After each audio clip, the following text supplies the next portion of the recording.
Tere tulemast Osteopaatia Akadeemiasse!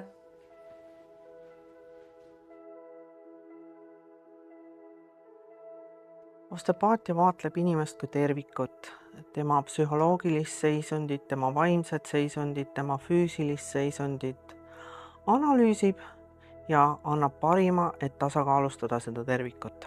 Osteopaadid kasutavad verbaalset ja palpatoorset kontakti ehk siis räägivad ja puudutavad. Osteopaatia on sügav teadmine anatoomiast, füsioloogiast ja palpatsioonist, et hinnata inimese kehastruktuuri ja aktiveerida selle loomulikku isetervendamisvõimet.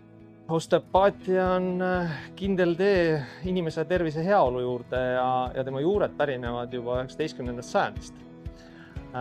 Ja täna ma näen, et osteopaatial on kindel koht inimese tervishoius. Tervenemine algab sellest väiksest soovist, et midagi elus muutuks. Et sa oled valmis enda elus midagi teisiti tegema. Osteopaatia Akadeemias õpid sa oskusi meistritelt, millega inimesi päriselt tervendada, mitte vaid sümptomeid ravida. Astu sisse, sest maailm vajab kaasaegseid osteopaate.